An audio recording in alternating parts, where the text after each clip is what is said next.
गुरुर्ब्रह्मा गुरुर्विष्णुः गुरुर्देवो महेश्वरः गुरुः साक्षात् परं ब्रह्म तस्मै श्रीगुरवे नमः। अष्टादश प्रकरण अष्टावक्र महागीता का पिछले प्रवचन में हमने पहला श्लोक का प्रवचन किया था। उसमें व्याख्या की गई थी, आधी व्याख्या पूरी हुई है, तो बाकी आधी आज पूरी करते हैं। तो पहला श्लोक ऐसा है, यस्य बोधोदये तावत् स्वप्नवद् भवति भ्रमः तस्मै सुखैकरूपाय नमः शांताय तेजसे। उसका अनुवाद ऐसा हुआ था, जो आत्मा शांत रूप है, जिसमें संकल्प विकल्प नहीं होते हैं, जो परमानंद स्वरूप एवं ज्ञान स्वरूप है, उस आत्मा को नमस्कार है। क्योंकि ज्ञान के उदय होते ही जगत रूपी भ्रम स्वप्न की तरह असत मालूम पड़ता है। भ्रांति उसे ही कहते हैं जो न होकर और दिखाई दे, और जो है उससे विपरीत दिखाई पड़ता है। जैसे इंद्रधनुष में रंग, सीप में रजत, मरुस्थल में जल, नौका विहार के समय नदी के तट पर स्थित वृक्ष, मकान चलते हुए दिखाई पड़ना, दर्पण में हमारे बिंब की विपरीत छवि, जल में उल्टे दिखाई देना, क्षितिज पृथ्वी और आकाश का मिलन को क्षितिज कहते हैं। जल में उल्टे दिखाई देना, क्षितिज रेलवे लाइन का दूर पर मिलन, क्षितिज और रेलवे लाइन का दूर पर मिलन, यह सब प्रत्यक्ष दिखने पर भी भ्रम मात्र है। फिर हमने व्याख्या शुरू की थी और व्याख्या आधी खत्म हो गई थी। तो व्याख्या जिस पैराग्राफ में ख़त्म हुई थी उसको फिर से दोहराते हैं और व्याख्या आज संपूर्ण करने का प्रयास करेंगे। हमें कब, क्या, कैसा, कितना मिलना चाहिए, यह वही जानता है। उसी पर सब कुछ छोड़ दो, वह जैसा करे उसी का प्रसाद जान संतुष्ट रहो। यह तो समर्पण, प्रार्थना, नमस्कार के स्थान पर लोग परमात्मा को आदेश देने जैसा कार्य हो गया। समर्पण का अर्थ है तुम्हारी समस्त चिंताएं अब उसकी हो गई। यही शरणागति एवं भक्ति कहलाती है। पुष्प, चंदन, धूप, दीप, दूध, फल, भोगादि वस्तुओं द्वारा परमात्मा की भक्ति समर्पण नहीं है, अपितु अपने मन बुद्धि को श्रद्धा विश्वास सहित परमात्मा में लय कर देना, उनके साथ एकत्व कर देना ही सच्चा समर्पण, आरती या भक्ति या नमस्कार है। इस सरल सत्य बात को न जानकर पेड़ पौधे पत्र पुष्प आदि को वहाँ से तोड़ उनके सौंदर्य को नष्ट कर निष्प्राण मूर्ति पर चढ़ाना अज्ञान ही है। परमात्मा पूर्ण है, इस बात को तुम यदि स्वीकार करते हो तो फिर उससे पृथक नहीं हो सकते। यदि तुम अपने को पूर्ण से पृथक मानते हो तो फिर परमात्मा तुम्हारे बिना पूर्ण अखंड नहीं हो सकता। तुम्हारे द्वारा ही परमात्मा की पूर्णता सिद्ध होती है। तुम्हारे बिना परमात्मा कभी अखंड नहीं हो सकेगा। तुम्हारे बिना परमात्मा भी सिद्ध नहीं हो सकेगा। जिसे आप सिद्ध करते हो तभी वह सूर्य, चंद्र, दिन रात, राम, कृष्ण, शंकर, हनुमान, माया, ईश्वर, जीव आदि सिद्ध होते हैं। तुम्हारे बिना किसी की भी प्रतीति सिद्धि नहीं है। जब भी लोग मंदिर के सामने से निकलते हैं, उनकी गर्दन बिना कुछ निवेदन के, बिना किसी भाव के, बिना किसी प्रार्थना के झुक जाती है।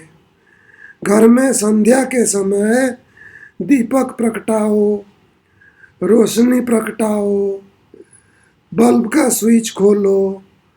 रोशनी प्रकट होते ही घर के लोगों की गर्दन बिना किसी सद्भाव, प्रार्थना या धन्यवाद किए झुककर दोनों हाथ जुड़ जाते हैं और साथ साथ गर्दन सीधी हो जाती है।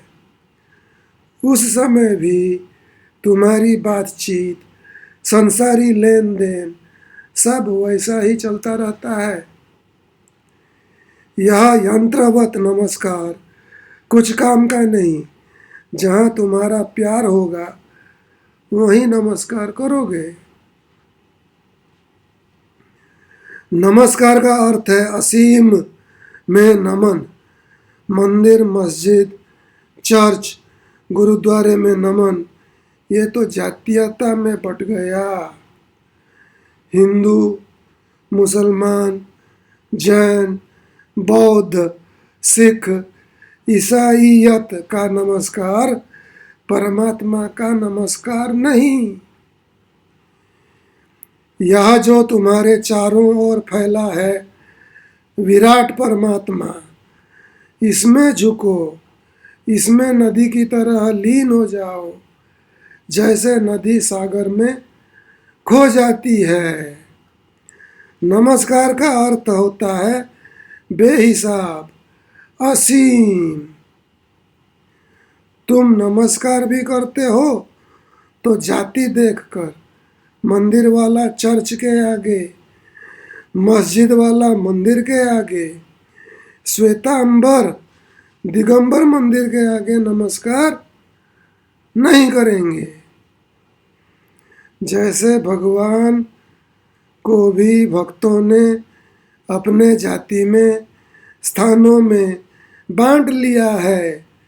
मंदिर देखते ही हिंदू झुक गया, मस्जिद देखते ही मुसलमान झुक गया, गिरजाघर देखते ही ईसाई झुक गया। इसमें कुछ भी अर्थ नहीं, कोई प्रयोजन नहीं है। केवल बचपन से बंधी एक परिवार से सीखी यांत्रिक आदत है ये। केवल बचपन से बंधी एक परिवार से सीखी यांत्रिक आदत। नमन तुम्हारा उसके प्रति होना चाहिए जिसके द्वारा तुम्हारे मन में प्रकाश, शांति व सुख हृदय में भर जावे एवं यह सारा संसार भ्रम मात्र, मिथ्या प्रतीत हो जाए। वह है केवल एक सद्गुरु, पूर्ण गुरु, पूरे गुरु। जिस दिन तुम्हारा नमस्कार संसार के प्रति होगा, सारे अस्तित्व के प्रति होगा, उस असीम को नमस्कार करते ही तुम असीम हो जाओगे। क्योंकि तुम उस असीम से बाहर नहीं हो। असीम को नमस्कार करो और तुम असीमित रह जाओ, ऐसा हो ही नहीं सकता। परमात्मा ज्योति स्वरूप है, ज्योतियों का भी प्रकाशक चेतन ज्योति है। गीता 13वें अध्याय के 17वें श्लोक में कहा गया है, ज्योतिषामपि तज्ज्योति तमसः परमुच्यते।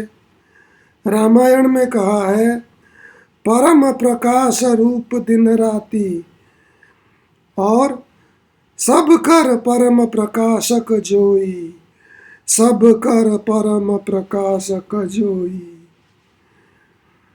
परमात्मा अखंड ज्योति सब प्राणियों के शरीर में साक्षी रूप में बैठे हैं। उनमें झुक जाओ, उस चेतन में एक हो जाओ। अपनी व्यष्टि चेतना को समष्टि चेतना से एक जानना ही समर्पण या सच्चा नमस्कार है। एक दिन की घटना, एक मुल्ला खुदा की इबादत करने अपनी चादर फैला नमाज पढ़ रहा था। एक प्रेमिका अपने प्रेमी की याद में उस ओर से निकल कर जा रही थी।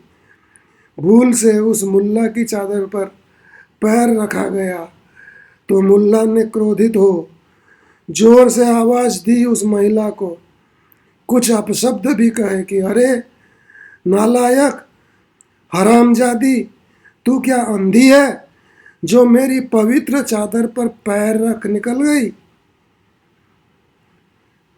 नालायक, हरामजादी, तू क्या अंधी है जो मेरी पवित्र चादर पर पैर रख निकल गई। उस महिला ने आकर क्षमा मांगी कि बाबा मुझे माफ कर दो, मैं अपने प्रेमी की याद में बेसुध थी, उसके चिंतन में बेखबर थी। मैं नहीं देख पाई कि तुम रास्ते में बैठ खुदा की इबादत प्रार्थना कर रहे हो। पर बाबा, मैं तुमसे पूछती हूँ कि तुम खुदा से प्रार्थना करते थे ना, तो फिर तुम्हें यह होश कैसे रहा कि तुम्हारी पवित्र चादर पर मेरा पैर रखा गया। मैं संसारी प्यार में इतनी दीवानी थी कि बाहर की सुध बुध भूल गई। प्रार्थना नमन का मतलब अपने को तदाकार कर देना। तो पहले श्लोक की व्याख्या यहाँ खत्म होती है और इस प्रवचन को हम यहीं समाप्त करते हैं। अगले प्रवचन में हम अष्टादश प्रकरण के दूसरे श्लोक से फिर प्रवचन शुरू करेंगे। हरिओम तत्सत, हरिओम तत्सत, हरिओम तत्सत।